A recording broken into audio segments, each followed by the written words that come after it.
Paus Fransiskus mengatakan larangan bagi para imam gereja Katolik untuk menikah dan berhubungan badan atau dikenal sebagai praktik selibat dapat diubah.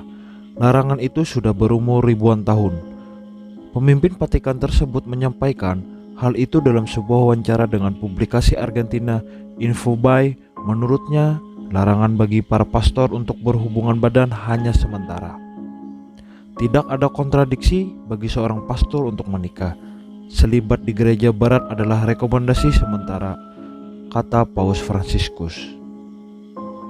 Gereja Katolik mulai menjalankan praktek selibat pada abad ke-11 karena para imam tanpa anak lebih cenderung meninggalkan uang mereka ke gereja. Vatikan sejauh ini melarang praktek badan di antara para imam. Meskipun telah menghadapi surat untuk mengakhiri aturan tersebut, Gereja Katolik Jerman telah memilih sebuah resolusi yang menurut Paus Fransiskus untuk mengakhiri persyaratan selibat bagi para imam.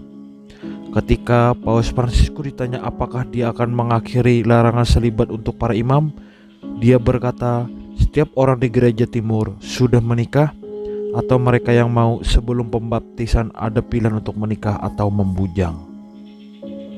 Namun komentarnya mengungkapkan kontras dengan apa yang dia katakan di masa lalu tentang praktek selibat.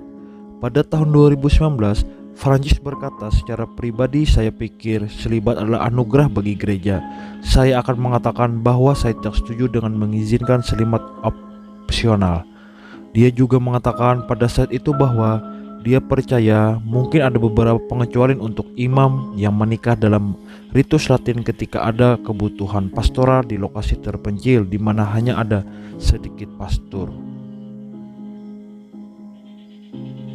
Paus Fransiskus menyebut homoseksualitas bukanlah kejahatan dan mengkritik berbagai otoritas yang melarang hubungan sama jenis. Sri Paus menyebut Tuhan mencintai semua anak dan mendesak uskup-uskup Katolik menerima jemaat LGBT di gereja. Menjadi seorang homoseksual bukanlah kejahatan, kata Paus Fransiskus dalam wawancara khusus bersama Associated Press yang disiarkan pada Rabu 2023. Paus Fransiskus mengakui homoseksualitas sebagai dosa, tetapi bukan kejahatan.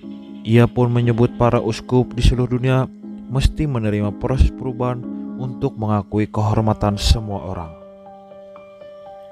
Sri Paus menyebut di sejumlah bagian dunia, uskup-uskup Katolik masih mendukung undang-undang yang mengkriminalisasi homoseksualitas atau mendiskriminasi LGBT. Namun, ia menyebut penyikap seperti demikian terkait latar belakang budaya di tempat masing-masing. Lebih lanjut, Paus Fransiskus menyitir katekese gereja Katolik untuk menekankan perlu penerimaan dan penghormatan atas kaum gay. Kita semua anak-anak Tuhan dan Tuhan mencintai kita sebagai diri sendiri dan karena kekuatan yang dimiliki setiap kita untuk memperjuangkan kehormatan, ungkap Paus Fransiskus. Jadi dengan adanya sekilas tentang Paus Fransiskus dalam aturannya dari ini bersumber dari beberapa sumber media sosial yang dijadikan untuk sebagai wawasan dan pengetahuan kita. Untuk itu, sebelum menutup, jangan lupa tekan tombol subscribe dan jangan lupa share link ini agar bisa bermanfaat. Terima kasih.